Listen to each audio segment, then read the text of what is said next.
গধুৰ হৈ আছে তাৰ বিষয়ে ক'বলৈ। আৰু আমি আচলতে তেওঁৰ জন্মদিন উদযাপন নহয়, আমি পালন কৰিম তেওঁক সুঁৱৰি পেলাই। আৰু মই ভাবোঁ আজি আমি সকলোৱে সংকল্প ল'ব লাগে যে তেওঁ জুবিন গাৰ্গৰ যিখন সপোনৰ বৰ অসম আছিল, তেওঁ যেনেকৈ মানুহৰ বাবে কৰিছিল, জীৱ জন্তুক সহায় কৰিছিল, যাক প্ৰয়োজন হৈছিলে তেওঁ সৰ্বস্ব দি পেলাই সকলোকে সহায় কৰিছিল, নাহৰ ৰুবৰ কথা কৈছিল, গছ ৰোৱাৰ কথা কৈছিল। গতিকে সকলো মানুহক জন্মগতভাৱে তেওঁ নহ'লেও মানে তেওঁ কৈ আহিছিল যে জাতি ধৰ্ম একো নাই, আমি সকলো একে। তেওঁ কৈ আহিছিল এটাই ধৰ্ম। গতিকে আমি আজি সংকল্প লওঁ যে আমি তেওঁৰ সপোনৰ অসমখন গঢ়িবলৈ আমি আজি সকলোৱে একগোট হওঁ, সংকল্প হ'ব লাগে। একেলগে উদযাপন কৰা হৈছিলে, আজি কিন্তু সি কায়িকভাৱে নাই। তাৰ অৱৰ্তমানত কাহিলীপাৰাত আজি একোৱে ভাল লগা নাই। মই গৈছোঁ, গৰিমাৰ মৰমৰ কাৰণে গৈছোঁ। তাই খুবেই অসুস্থ আৰু ৰাইজকো এটা অনুৰোধ কৰিছোঁ, তাইক অকণমান এৰি দিব লাগে। আজিও তাই পেনিক এটেক হৈ গৈছে খোজকাঢ়ি আহি থাকোঁতে নামলে বুলি।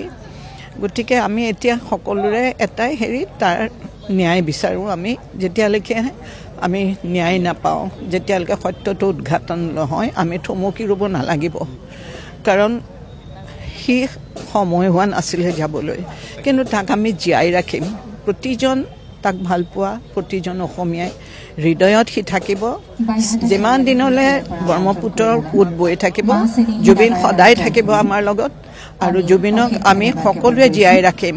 সেইকাৰণে কৈছোঁ, আমি তেওঁৰ যিখিনি আদৰ্শ আমাক দি থৈ গ'ল, আমি প্ৰত্যেকে সেইখিনি আগবাঢ়ি গৈ তেওঁৰ সেই বৰ অসম, তেওঁ ভবা সপোনৰ অসমখন আমি গঢ়িব লাগিব। গতিকে তাত আমাৰ সকলোৰে দায়িত্ব আছে, সেইটোৱে ক'লোঁ। আৰু হয়, তাকে তথাপিও আমি এনেকেই প্ৰতি বছৰে মই ভাবোঁ আজিৰ দিনটো জুবিন দিৱস হিচাপে পালন কৰোঁ। হয়, জুবিন দিৱস পালন কৰোঁ। আমি এনেকৈ কেক কাটি কৰি নহয়, সেইখিনি যিটো খৰচ হয় আমি প্ৰত্যেকেই যদি অকণমান কণ্ট্ৰিবিউট কৰি কোনোবা অৰ্ফেনেজ তেওঁ ভাল পোৱা আমি দিব পাৰোঁ, বা তেওঁলোকক আমি অকণমান সহায়ৰ হাত আগবঢ়াব ভাবোঁ, সেইটোৱে মানে মই মোৰ ব্যক্তিগত মতামত দেই। কাৰণ যিহেতু মানুহজন কায়িকভাৱে নাই, তেওঁৰ জন্মদিনত আমি কেক কাটি উদযাপন কৰিব নোৱাৰোঁ। মই সেইটোৱে সকলোকে কওঁ, আমি জুবিনক জীয়াই ৰাখিম, চিৰকাল ৰাখিব লাগিব। আমি সকলোৱে তেওঁৰ সৃষ্টিৰাজি, তেওঁ মোৰ সৃষ্টিখিনি। আৰু প্ৰত্যেকটো গানত তেওঁ বহুত কথা কৈ গৈছে। এতিয়া বহুতে ফুল নিচিঙা হ'ল, মই গোসাঁই ঘৰত ফুল নিদিওঁ। সি যে ক'লে ৰৈ বিনালে যে ফুল নিচিঙে বা গছে কষ্ট পাব, মই নিদিওঁ, গোসাঁইকো ফুল নিদিওঁ। গতিকে তেনেকৈ সি যে কৈ গ'ল, আমি সকলোৱে একগোট হৈ থাকিব লাগে, সেই বণ্ডিংটো ৰাখিব লাগে। সেয়ে আমি সেইদিনাখন, মই এতিয়া নামটো নকওঁ বাৰু, এগৰাকী ছিনিয়ৰ আমাৰ অভিনেত্ৰী, আমি বহুত বছৰ যোৱা নাই, তেওঁ অসুস্থ আছিলে। সেইদিনাখন আমি গোটেইখিনি তেওঁৰ ঘৰত লগ হ'লোঁ। আজি 4 দিনৰ আগতে আমাৰ গোটেই মৃদুলা, ৰাজশ্ৰী বৰুৱা, মাধুৰিমা, জেৰিফা, কপিল, তেওঁ সেইদিনাখন ইমান ভাল পালে। তেওঁ বহি পেলাই কৈছে নহয়, মই কোনো আমনি লগা নাই, তোমালোকে বহি থাকা।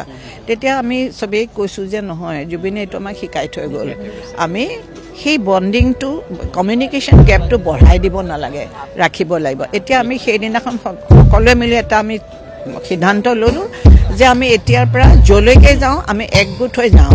কোনোবা যদি ঢুকাইছে তাতো আমি একগোট হৈ মাত দিম। যেতিয়া আমি যাওঁ একগোট হৈ থাকিম, তেতিয়া আমাৰ গেপটো নাইকিয়া হৈ যাব। আৰু জুবিনৰ যিখিনি যেনেকৈ সি আমাক কৈছিলে ভাল পোৱা কামবোৰ আমি প্ৰত্যেকে যিয়ে যেনেকৈ পাৰোঁ কৰি যাব। এটাও যদি আমি ষ্ট্ৰীট ডগক আমি খুৱাওঁ, সেইটোও বহুত আৰু বুঢ়া বয়সস্থ মানুহক যদি অকণমান আমি কিবা এটা আগবঢ়াব পাৰোঁ, তাতো সি আমাক কৰি থাকিব। মই সেইটোৱে বিচাৰোঁ। সি য'তে আছে, মইতো নাভাবোঁ সি নাই, সি আছে আৰু য'তে থাকে সদায় থাকিব। আৰু সি য'তে আছে তাৰ পৰা মই খালি এটাই ৰিকুৱেষ্ট কৰোঁ, তাক গৰিমাক সি সাহস দিয়ক, শক্তি দিয়ক আৰু তাইক প্ৰটেক্ট কৰি ৰাখক। প্ৰটেক্ট লাগে, তাই প্ৰটেকশ্যন লাগে। তাই বহুত ভাঙি গৈছে। গোটেই অসমৰ ৰাইজ আছে, চববোৰ আছোঁ, কিন্তু ওপৰবাসী সদায় তাইক